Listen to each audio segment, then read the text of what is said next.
Sebelum kita mulai pembelajaran, mari kita menghadap Tuhan dalam doa. Kita berdoa.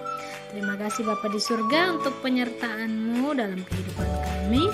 Kami akan belajar hidup kerti. Mari Tuhan memberkati kami agar karakter sikap kami boleh sesuai dengan kehendak-Mu ya Bapa.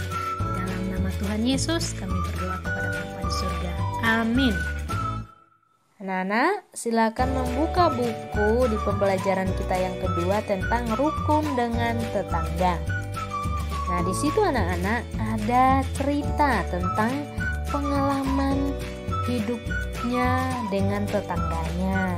Bagaimana dia bermain bersama, belajar bersama temannya di saat liburan. Dan mereka juga pada hari raya HUT RI mereka juga melakukan perlombaan-perlombaan. Minggu kemarin juga kita sudah belajar tentang kerukunan di dalam keluarga kita. Nah, kalau sudah tercipta kerukunan di dalam keluarga, kita juga harus berusaha mengupayakan untuk tercipta kerukunan di dalam tetangga kita, di dalam lingkungan sekitar kita. Pasti ada manfaatnya.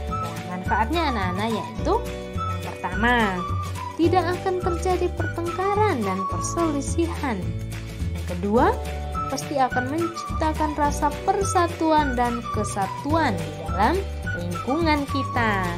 Yang ketiga, menciptakan rasa aman dan damai. Yang keempat, memiliki banyak teman. Pasti kita punya banyak teman.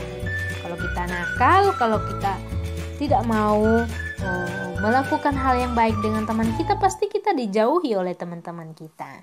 Dan yang kelima adalah hidup menjadi aman dan damai. Kalau hidup aman dan damai, pasti punya sukacita di dalam hati. Anak-anak, kalau kita hidup tidak memberikan kerukunan kepada orang lain, maka ada akibatnya.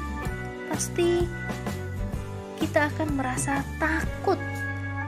Kita pasti takut dia akan menjauhi kita. Ya, kalau kita melakukan kesalahan kepada teman kita, kita harus berani minta maaf supaya kita diberikan maaf oleh teman kita. Yang kedua, dibenci oleh banyak orang. Nah, kalau kita melakukan kesalahan, kalau kita terus nakal, terus tidak mau minta maaf, maka kita akan dijauhi oleh orang lain. Kita akan banyak yang membenci kita. Yang ketiga, hidup tidak nyaman. Nah, hidup kita tidak aman. Kita akan terus dirasuki dengan rasa takut, rasa ketidaknyamanan di dalam hidup kita. Yang keempat, tidak punya teman. Kita akan dijauhi ya oleh teman-teman kita. Kalau begitu anak-anak, bagaimana dong kalau kita melakukan hidup rukun dengan tetangga? Contohnya bagaimana anak-anak? Yang pertama, kerja bakti di kampung. Kalau kita membuat kerja bakti di kampung, pasti ada rasa kebersamaan yang baik. Yang kedua, membantu tetangga yang terkena musibah. Kita harus memiliki sikap empati terhadap sesama kita. Yang ketiga, menjenguk tetangga yang sakit. Di situasi saat ini, mungkin kita bisa mendoakan tetangga kita. Yang keempat, menyapa tetangga. Kalau ada tetangganya, kita harus memberikan senyuman dan menyapa tetangga kita. Yang kelima, tidak menghina orang lain, tidak menjelek-jelekan orang lain. Kita harus saling mengasihi, saling menerima apapun kekurangan sesama kita. Jadi anak-anak, kita ada di dunia ini dengan tujuan untuk kita hidup saling ketergantungan dengan sesama. Hidup rukun adalah sebuah konsep hidup agar hidup kita tentram, aman, dan damai. Jadi anak-anak, mari kita menciptakan hidup rukun, apalagi di dalam lingkungan tempat kita tinggal.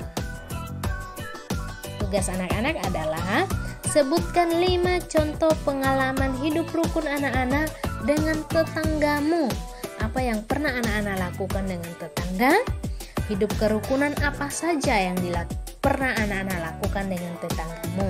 Sebutkan 5. Anak-anak boleh menulisnya di buku tulis, dan setelah selesai anak-anak foto selfie dengan tugas yang sudah anak-anak kerjakan.